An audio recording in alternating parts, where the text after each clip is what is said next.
Hello everybody, very welcome to UGC Net under 24/7 ICAR net और PhD SRF का notification जो है वो जारी कर दिया गया है। और आज इस वीडियो में हम इसका डिटेल नोटिफिकेशन देखेंगे, क्या क्या चीज़ें हैं, क्या क्या पैरामीटर्स हैं जो आप फॉलो करेंगे, या क्या क्या चीज़ें हैं जो NTA के द्वारा, NTA ICAR के द्वारा जो है वो आपके सामने लेकर के आई गई हैं, जो कि इंपॉर्टेंट है अगर आप एग्जामिनेशन को में अपीयर करने वाले हैं तो। ये एक इन्फॉर्मेशन बुलेटिन है फॉर ICAR AICE। AICE है आपका all India competitive examination for admission to doctoral degree programmes and award of JRF SRF फॉर PhD, राइट। तो सबसे पहले हम बात करेंगे एप्लीकेशन फॉर्म की। सबसे पहले बात कर लेते हैं क्या क्या फी डिटेल्स और इम्पॉर्टेंट डेट्स हैं जो आपको ध्यान में रखने हैं। अगर हम बात करें online submission of application form की, तो ये 11 अप्रैल से होकर के 11 मई तक चलेगा। तो 11 अप्रैल से 11 मई तक का है ये लास्ट डेट जो आपका है फी पेमेंट करने के लिए, दैट इज आपका 11 मई अप टू 11:50 PM। अगर हम फी स्ट्रक्चर की बात करें, फी जो आपको पे करनी है इस एप्लीकेशन फॉर्म के लिए, तो वो रहेगी 1900 for general and unreserved category. Other backward classes NCL UPS और EWS के लिए 1800 रहेगी, और SC ST PWD third gender के लिए 975 फीस होगी एप्लीकेशन फॉर्म भरने की। अगर हम करेक्शन विंडो की बात करें, तो करेक्शन विंडो जो है वो आपका 13 से 15 मई तक रहेगा। उसके बाद कोई भी करेक्शन अलाउड नहीं होगा। उसके अलावा अगर हम बात करें एडमिट कार्ड डाउनलोड करने की, तो एडमिट कार्ड जो है वो बाद में NTA की वेबसाइट पर जारी किया जाएगा। एग्जामिनेशन आपका होगा 29 जून को, ठीक है। 29 जून को आपका ये एग्जामिनेशन जो है वो कंडक्ट करवाया जाएगा। ड्यूरेशन ऑफ एग्जामिनेशन की बात करें तो 2 घंटे का आपका पूरा पेपर होगा ये। उसके बाद जो भी टाइमिंग होगी वो आपके एडमिट कार्ड में होगी। सेंटर क्या होगा, डेट क्या होगा, शिफ्ट क्या होगा, वो भी आपके एडमिट कार्ड पर होगा। उसके अलावा क्वेश्चन पेपर और प्रोविजनल आंसर की बाद में आएगी। उसके अलावा रिजल्ट भी आपका लेटर जो है वो अनाउंस किया जाएगा, ठीक है। एंड जो भी काउंसलिंग वगैरह होगी that will be announced by ICAR और its original website ICAR.org.in after the declaration of result. तो पूरा रिजल्ट का प्रोसीजर हो जाने के बाद, सब कुछ आपको रिजल्ट मिल जाने के बाद, आप क्वालिफाई करते हो या नहीं करते, उसके बाद आपकी जो काउंसलिंग सेशन होगी उसका स्केड्यूल जो है वो आपको ICAR की वेबसाइट पर देखने को मिल जाएगा।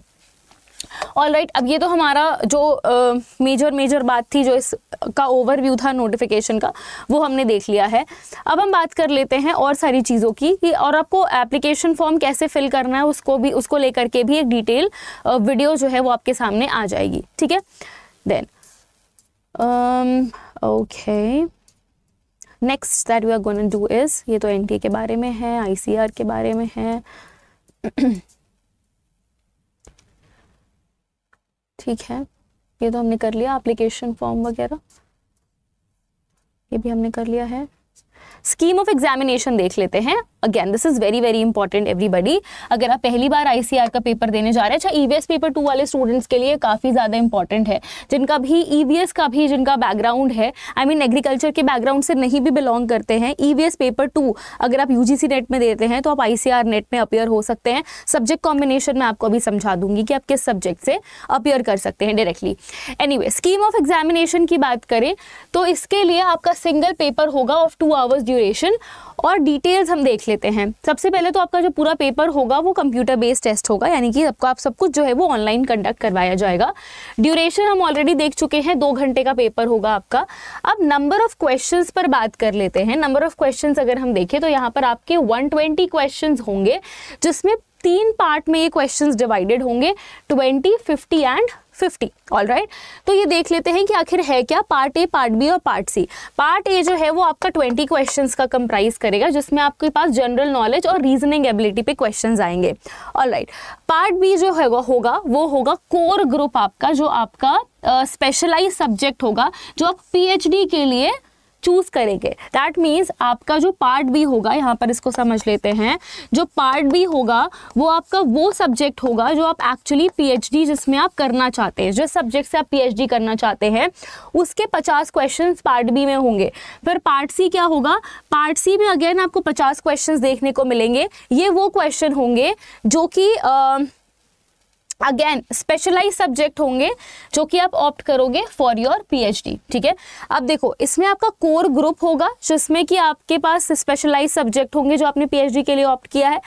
पार्ट सी में भी आपके स्पेशलाइज सब्जेक्ट होंगे जो आप फॉर पीएचडी चूज करोगे, बट इन दोनों में क्या डिफरेंस होगा वो भी हम लोग टेबल के फॉर्म में देख लेते हैं कि आखिर टेबल में क्या क्या सब्जेक्ट्स दिए हुए हैं। अब यहाँ पर आपको मल्टीपल चॉइस क्वेश्चंस आएंगे। टोटल जो आपका मार्क्स बनेगा वो 480 मार्क्स बनेगा। 80 मार्क्स आपके बनेंगे 20 क्वेश्चंस के, 200 मार्क्स बनेंगे 50 क्वेश्चंस के, और अगेन 200 मार्क्स बनेंगे 50 क्वेश्चंस के। यानी कि जो आपका पर क्वेश्चन नंबर ऑफ मार्क्स होंगे वो होंगे 4, यानी कि आपको हर एक सही आंसर पे 4 मार्क्स मिलेंगे, 4 marks for each correct response.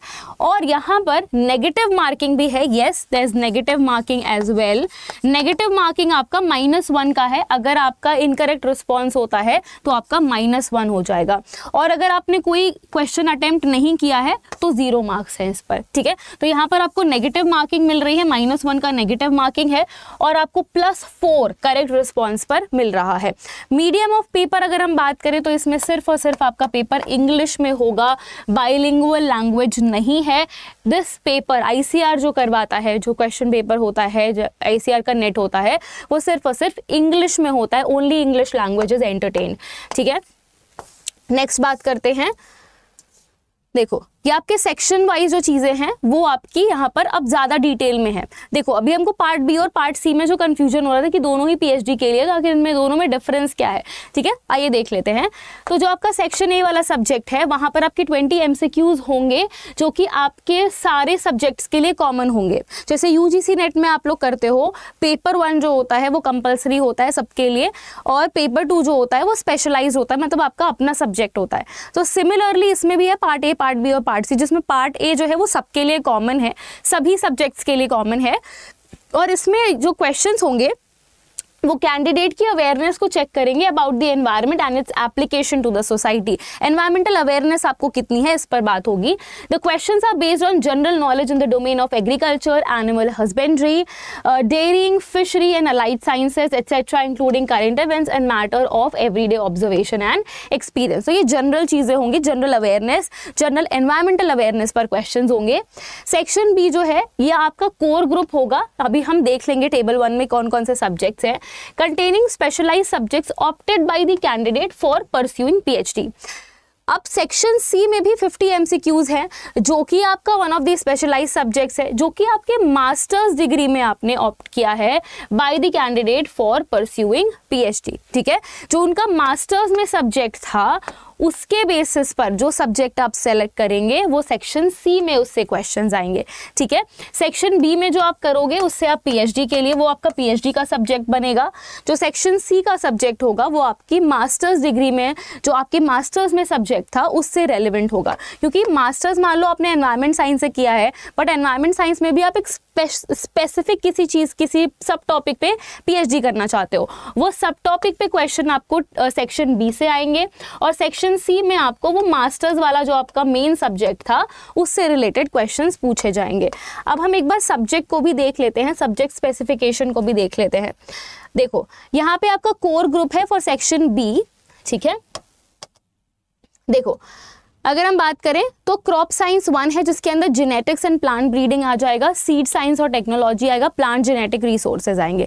तो अगर आप ये वाला कोर ग्रुप सिलेक्ट करते हो तो आपको इन सब्जेक्ट्स में एग्जामिनेशन देना होगा और ये आपका पीएचडी का मेन बनेगा, ठीक है।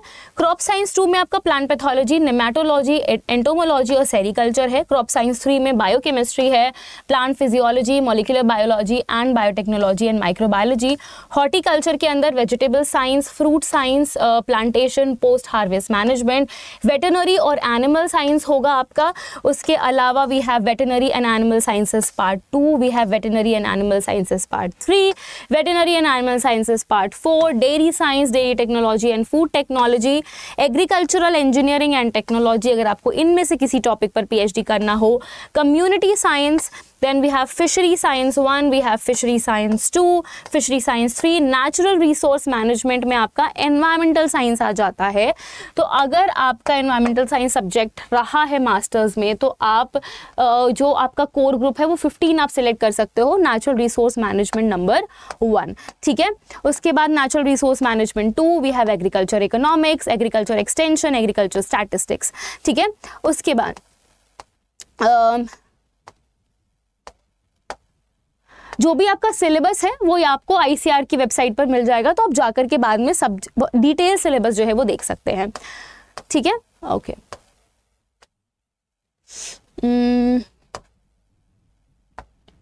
चलो ठीक है, अब हम कंडीशंस देख लेते हैं कि किस बेसिस पे आपको JRF या जो भी SRF है, जो भी PhD है, ICAR अगर आप क्वालिफाई करते हैं तो किस बेसिस पे आपको चीज़ें, आपका जो मेरिट है वो बनेगा। तो ICAR JRF SRF PhD will be awarded on the basis of merit secured in the AICE JRF SRF PhD 2004 examination, जो आपका ये एग्जामिनेशन अभी होगा इस पर, ये वाला, leading to admission in PhD degree programmes in agriculture universities viz state agriculture, veterinary, horticulture, fishery university and all of those sort, ठीक है। The fellowship will not be available for admission in any other university other than AUs as mentioned above। ये जितनी भी आपकी agriculture universities mentioned हैं, सिर्फ इन्हीं में आपको फेलोशिप मिलेगा। अगर आप किसी और यूनिवर्सिटी में जाते हैं नेट का सर्टिफिकेट लेकर के तो आपको फेलोशिप नहीं मिलेगी, right. The fellowship will B admissible to the person of Indian nationality anyway. The admission and fellowship would be granted only when the candidate seeks admission through counseling। तो आपको counselling में, यानी ऐसा नहीं है कि आपने नेट क्वालिफाई कर लिया और हो गया आपको फेलोशिप मिलने लगेगी, आपको एडमिशन लेना पड़ेगा, जैसे हम देखते भी हैं।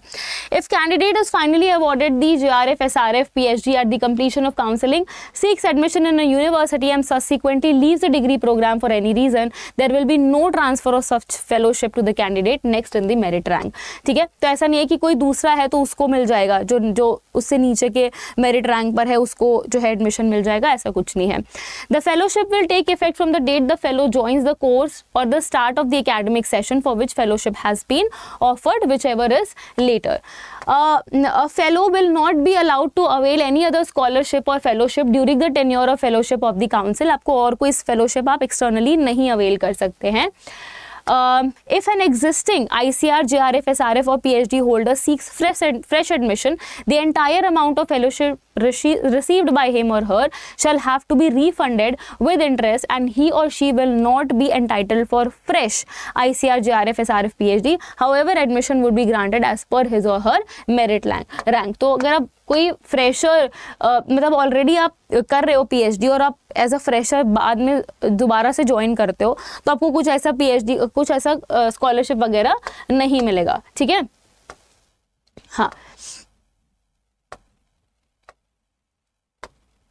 अच्छा सॉरी, हाँ तो उसको ना वो फेलोशिप रिफंड हो जाएगी, मतलब उसको वो फेलोशिप अवेल करवा दी जाएगी और उसको फ्रेश एंटाइटलमेंट नहीं मिलेगा। देन उसके बाद हाँ अमाउंट देख लेते हैं फेलोशिप का। The amount of fellowship will B at the rate of ₹31,000 per month for the first and second year and ₹35,000 per month for the third year. तो SRF जब आप हो जाओगे तो आपकी फेलोशिप अमाउंट 35,000 हो जाएगी और वैसे आपके फर्स्ट और सेकेंड ईयर में आपको 31,000 का जो है वो JRF अवार्ड मिलेगा। उसके अलावा हाँ in case of in service, अगर आप सर्विस में हैं, admission and fellowship will be granted provided the candidate joins the university other than where he और she is working. For such candidates in receipt of full or partial leave salary from their parent organization, the amount of ICAR, JRF, SRF, PhD shall be limited to 3,000 in addition to the research contingency as applicable to the fresh candidates। तो अगर कोई in service है तो उसकी जो fellowship amount होगी वो ₹3,000 तक ही लिमिटेड होगी। उसके अलावा हाँ यहाँ पर जब आप JRF होल्डर हो जाओगे तो आपको कुछ CGPA जो है वो मेंटेन करके रखना पड़ेगा, जैसे 7 out of 10 for general candidates and for SC, ST and PWBD candidates it should be 6.5 out of 10 at the end of each year of the study. यानी साल के हर एंड में आपको ये जो CGPA है वो मेंटेन करके रखना है, ठीक है। उसके बाद रिजर्वेशन पॉलिसी तो आपको पता ही है। एग्जाम में 5% सीट्स को रिजर्व किया जाता है। कुछ स्टेट वाइज रिजर्वेशन भी है, वो तो खैर जब आप काउंसलिंग में जाओगे तो आपको पता चल जाएगा। Then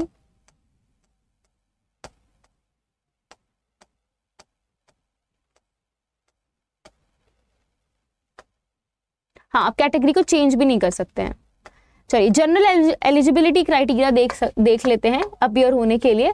Indian nationals who have pass master's degree programme with a minimum of overall grade point average as shown in the table 2 will be eligible. तो अभी हम टेबल 2 देख लेते हैं।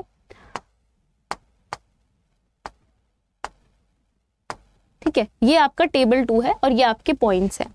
ठीक है, तो अब देखो, जनरल और ओबीसी और एनसीएल और ईडब्ल्यूएस के लिए 10 पॉइंट स्केल पे 6.5 होना चाहिए, 9 पॉइंट स्केल पे 5.85, 8 पॉइंट स्केल पे 5.20, 7 पॉइंट स्केल पे अगर है तो 4.55, 6 स्केल पर है तो 3.90, 5 स्केल पर है तो 3.25 और 4 पॉइंट स्केल पर है तो 2.6 होना चाहिए।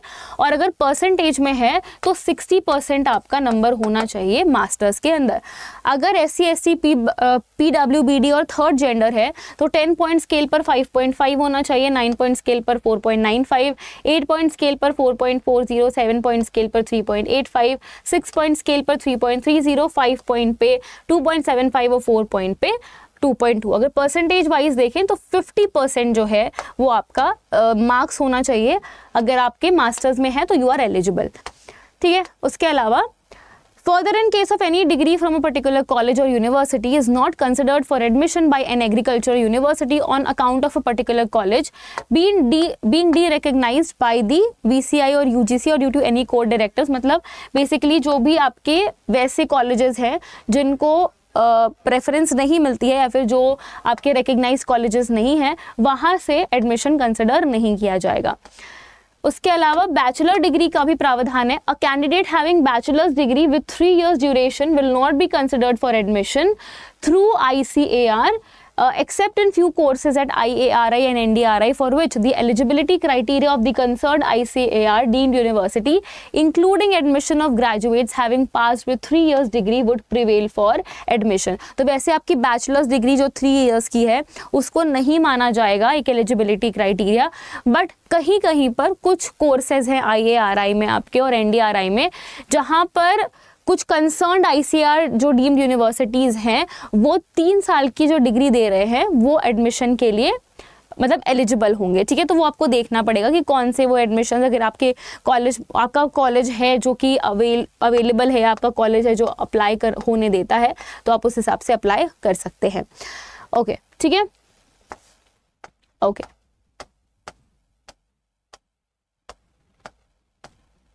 अब हम लोग वो वाले सब्जेक्ट देख लेते हैं जो कि हमको मास्टर्स लेवल के लिए चाहिए, यानी कि हमारे सेक्शन C के लिए चाहिए, जो हमने देखा था 50 क्वेश्चंस जो दूसरे वाले सेक्शन के लिए थे, क्योंकि हमारा पार्ट A था, पार्ट B था और पार्ट C था।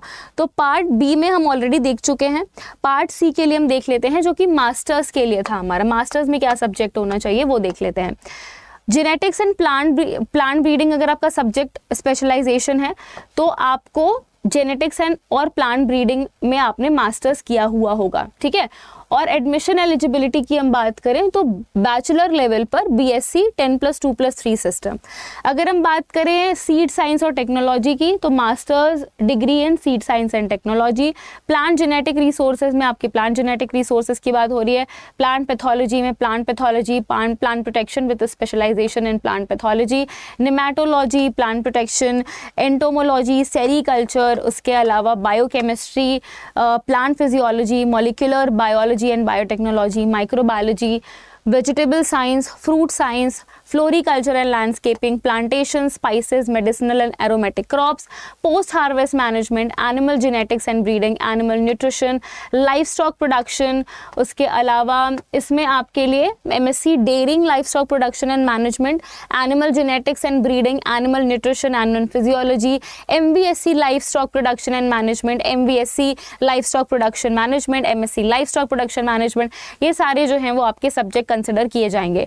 Life stock product technology, poultry science, veterinary parasitology, veterinary public health and epidemiology, then we have veterinary microbiology, veterinary pathology, veterinary medicine, veterinary pharmacology, animal reproduction and gynaecology and obstetrics, veterinary surgery and radiology, veterinary anatomy, veterinary physiology, animal physiology, veterinary biochemistry, animal biochemistry, dairy chemistry, food processing technology, dairy microbiology, and dairy technology, dairy engineering. Then there is farm machinery and power engineering, soil and water conservation engineering, processing and food engineering, renewable energy and engineering. उसके अलावा irrigation and drainage engineering, resource management and consumer science, apparel and textile science, human development and family studies, food and nutrition, extension education and communication management, fishery resource management, fish processing technology,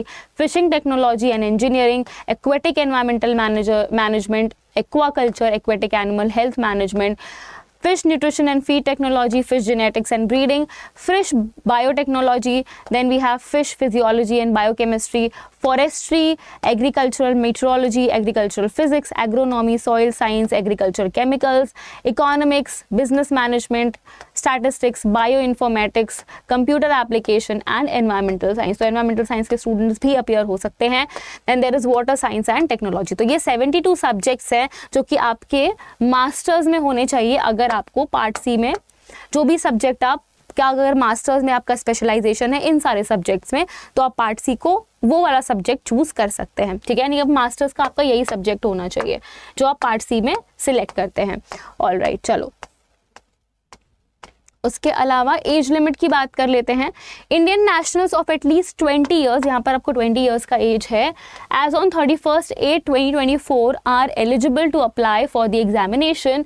कोई भी relaxation permissible नहीं है regarding the minimum age limit. तो आपकी 20 साल की अगर उम्र है ऑफ एटलीस्ट 20 ईयर्स, अगर आपकी 20 ईयर्स है एज ऑन 31 अगस्त 2024, तो आप अप्लाई कर सकते हैं. Then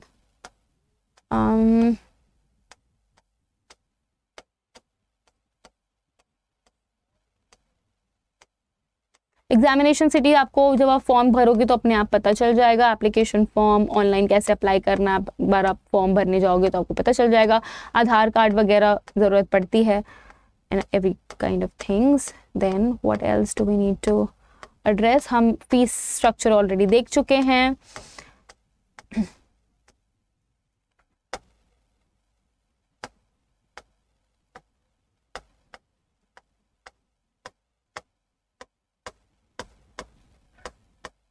I think that's all.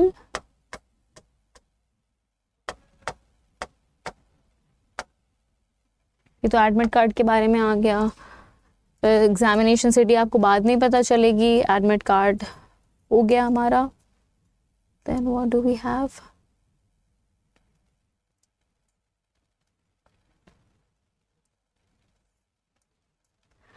Unfair means तो आप करोगे नहीं, वरना आपको पनिशमेंट दे दी जाएगी.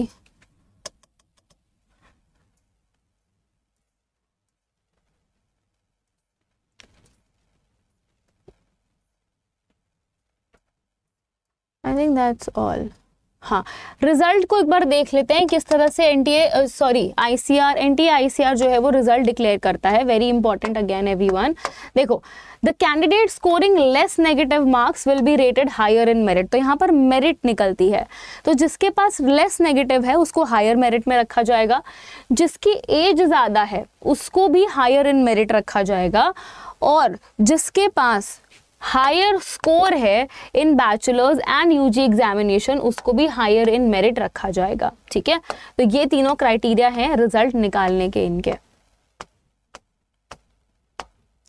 कोई रीवैल्यूएशन नहीं होगा. काउंसलिंग आपकी आईसीआर के वेबसाइट पर शेड्यूल की जाएगी.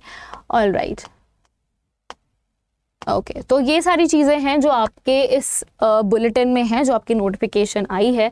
सो आई होप कि आप लोगों को क्लियर कट आइडिया हो गया होगा. बाकी आप लोग एक बार खुद भी इस बुलेटिन को अच्छे तरीके से पढ़ लें. मैंने आपको डिटेल में ये नोटिफिकेशन जो है वो कवर करवा दिया है, आपको एक एक चीज़ एक्सप्लेन कर दी है. मेनली आपको एग्जामिनेशन जो है वो फॉर्म फिलिंग अभी शुरू करनी है। आप अपना सब्जेक्ट कॉम्बिनेशन देख लीजिएगा क्योंकि वो दोनों काफ़ी इंपॉर्टेंट है। पार्ट ए, पार्ट बी और पार्ट सी, आपके पार्ट बी और पार्ट सी का जो टेबल है, आपको कौन से सब्जेक्ट को चूज़ करना है आप अपने हिसाब से सिलेक्ट कर सकते हैं।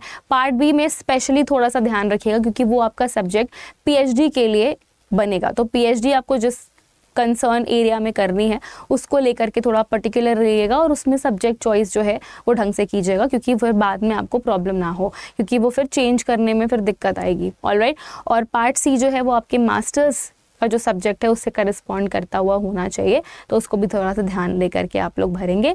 बाकी हमने एज क्राइटेरिया भी देख लिए, हमने जो है वो रिज़ल्ट का भी देख लिया कि किस तरह से रिज़ल्ट निकालता है ICAR। उसके अलावा आपको जो भी और इन्फॉर्मेशन होगी वो NTA अपनी वेबसाइट पर टाइम टू टाइम अपडेट करता रहेगा। ठीक है, चलो, so thank you very much everybody. I hope आपको सेशन अच्छा लगा हो। अगर अच्छा लगा then do like this session, share and also do not forget to subscribe to the channel UGC NET under 24/7 for more such informative videos. I'll see you again. Bye bye. Take care.